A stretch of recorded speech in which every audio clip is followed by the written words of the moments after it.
പ്രേക്ഷകരുടെ സന്ദേശങ്ങളൊക്കെ നമ്മുടെ ഈ സംഭാഷണം മുന്നോട്ട് പോകുന്നതിനിടയിൽ ഇങ്ങനെ വന്നുകൊണ്ടിരിക്കുകയാണ്. പ്ലീസ് ആ വായിച്ചേ. സാറിനെ പുകഴ്ത്തിക്കൊണ്ടല്ല, അല്ല, അദ്ദേഹത്തെ പൂഴ്ത്തിക്കൊണ്ടല്ലേ. അദ്ദേഹത്തെ പുകഴ്ത്തുന്നുണ്ട്.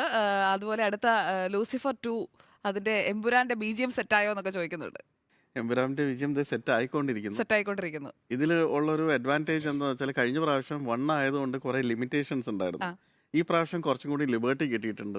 എവിടെ വേണമെങ്കിലും പുറത്ത് പോയിട്ട് റെക്കോർഡ് ചെയ്യാനുള്ള ഒരു പെർമിഷൻ കിട്ടിയിട്ടുണ്ട്. അപ്പോൾ ഇനി അവിടെയൊക്കെ പോയി റെക്കോർഡ് ചെയ്യുമ്പോൾ അതിനനുസരിച്ചുള്ള മ്യൂസിക് വേണമല്ലോ എന്നുള്ള ഓർത്തിട്ട് അതിൻ്റെ കൂടുതൽ വർക്ക് ചെയ്തുകൊണ്ടിരിക്കുന്നു. വർക്ക് എന്താ ആംബിയൻസ് എന്താ?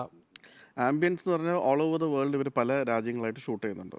അപ്പം അവർ പല ഇൻസിഡൻസ് പല സ്ഥലത്തായിട്ട് കാണിക്കുന്ന ഒരു സംഭവം ഉള്ളതുകൊണ്ട് തന്നെ അതാത് സ്ഥലത്ത് മ്യൂസീഷ്യൻസിനെ യൂസ് ചെയ്ത് അവിടുത്തെ നേറ്റിവിറ്റി കൊണ്ടുവരാനായിട്ട് ട്രൈ ചെയ്യുന്നു. എന്ന് വെച്ചാൽ പല ഒരൊറ്റ സ്ഥലത്തായി നിൽക്കുന്ന പടമല്ല അല്ല, പല രാജ്യങ്ങളായിട്ട് shoot അപ്പൊ പല മ്യൂസിഷ്യൻസ് ഉണ്ടാവോ? എന്ന് പറഞ്ഞാൽ അതാത് അത് രാജ്യത്തിലെ ദീപക് കോർഡിനേറ്റ് ചെയ്യും. ആ.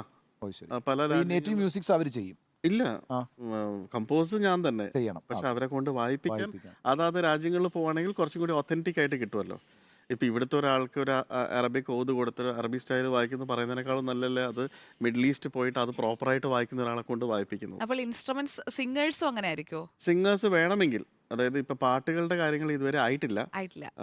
ഇത് ഒരു ചില രഹസ്യങ്ങൾ ഞങ്ങൾ വെളിപ്പെടുത്തിക്കുകയാണോ? ഇല്ല കുഴപ്പമില്ല, അത് ഞാൻ ശ്രദ്ധിച്ചോളാം. ഒരു രഹസ്യം കൂടി പറയാനുണ്ട്. എന്താണ്? മലയാളം അറിയാത്ത മലയാളം അറിയാത്ത അത് മലയാളം വായിക്കാൻ വായിക്കാൻ അറിയാത്ത അത് ഇതിൻ്റെ ഇടയിൽ കൂടി കിട്ടിയ ഒരു സംഭവം എന്ന് മനസ്സിലായി.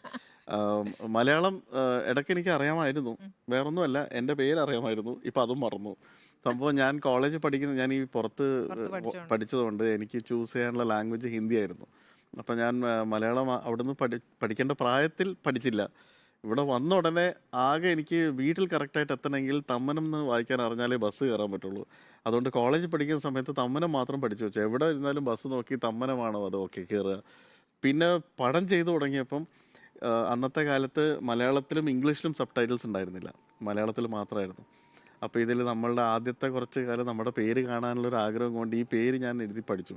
അപ്പോൾ എനിക്ക് ബ്ലാക്ക് സ്ക്രീനിൽ ഇത് വരുമ്പോൾ അറിയില്ല എൻ്റെ പേര് വന്നു എന്ന്.